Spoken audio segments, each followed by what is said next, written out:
বিবাহিত জেনেও যে নারী আপনার সাথে আড্ডা দেয়, আপনাকে অতি ভক্তি দিয়ে ভালোবাসা দেখায়, ওই নারী আর যাই হোক আপনাকে ভালোবাসে না।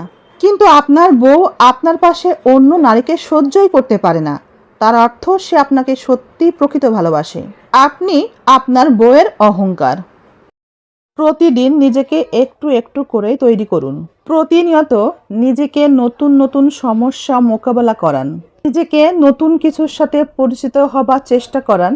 এভাবে চলতে চলতে একদিন দেখবেন বড় কোনো সমস্যাও আপনার জীবনে কোনো প্রভাব ফেলতে পারছে না।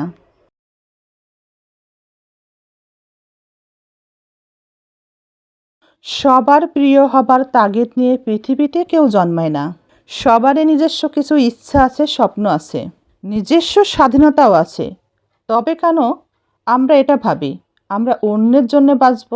সবার কাছে ভালো হতে গিয়ে, সবাইকে খুশি করতে গিয়ে কেন নিজের স্বপ্ন জলাঞ্জলি দেব?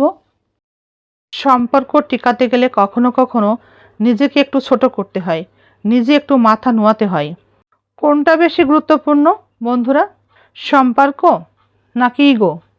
আপনি রাগ, জিদ, ইগো দেখিয়ে সম্পর্কটা এক নিমিষে ভেঙে ফেলতে পারেন, যদি সম্পর্কটা আপনার কাছে প্রয়োজনীয় মনে না হয়।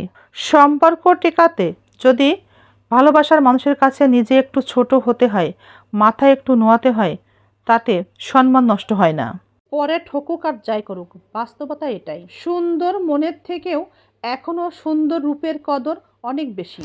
যদি স্বামীকে কোনোভাবে কষ্ট দেন, তাহলে আল্লাহ আপনাকে কোনো দিনও ছাড়বেন না। যে স্বামী আপনার পরিবারের জন্য সম্মান, যে আপনার রিজিকের ব্যবস্থা করে। বন্ধুরা, বাহিরে চলে আসলাম। শুভ দুপুর, সবাই কেমন আছেন? এই পৃথিবীতে স্বার্থপর মানুষের স্বার্থপরতা এতটাই ভয়ঙ্কর হয় যে অতি পরিচিত মানুষগুলোও স্বার্থের কারণে অচেনা হয়ে যায়। পৃথিবীতে সবাই যেন আজ স্বার্থের কাঙ্গাল, কেউ কারো যেন আপন না। কেমন আছেন বন্ধুরা? আমি এখন মিরপুরে আছি, রিক্সা নিয়েছি, একটা অটো রিক্সা। তারপরে এই যে আমি যাচ্ছি। কেমন আছেন সবাই?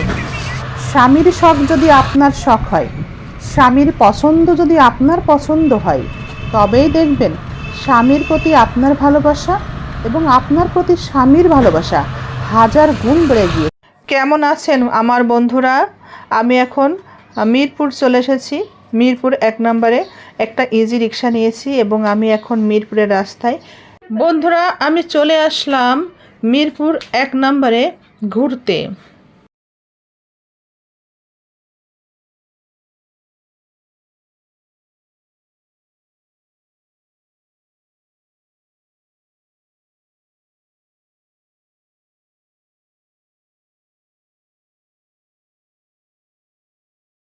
বন্ধুরা দেখেন তো কোথায় দাঁড়িয়ে আছি আমি, জায়গাটা কি চেনা যায়? যারা এখানে এসেছেন অবশ্যই কমেন্ট করবেন। তাছাড়া এই এলাকাতে কে কে থাকেন কমেন্ট করেন তো। আমার বন্ধুদের মধ্যে কারা এই এলাকাতে আছেন কমেন্ট করেন প্লিজ। নিজের সমস্যার সমাধান নিজেই করতে হয়, অন্যের উপরে ভরসা করতে নেই। কখনোই নিজের সমস্যার সমাধানের জন্য অন্যের উপরে নির্ভরশীল হতে হয় না। অন্যের উপর ভরসা করা ঠিক নয়। যদি সে ভালো হয় তো ভালো, তবে তার সংখ্যায় খুবই কম। যদি সে খারাপ হয়, তবে আপনাকে ধীরে ধীরে গ্রাস করতে সে একটুও সময় নেবে না। নিজের সমস্যার সমাধান অন্য কেউই করতে পারে না, সেটা নিজেকেই করতে হয়। আপনার কাছে যা আছে তাতে যদি আপনি সন্তুষ্ট থাকেন, তবে আপনি একজন সুখী মানুষ। সুখী মানুষ হতে হলে অনেক কিছু থাকার প্রয়োজন নেই, অনেক কিছু থাকেও না একজন সুখী মানুষের কাছে। যা থাকে তাতেই সে সন্তুষ্ট থাকে এবং সে কৃতজ্ঞ।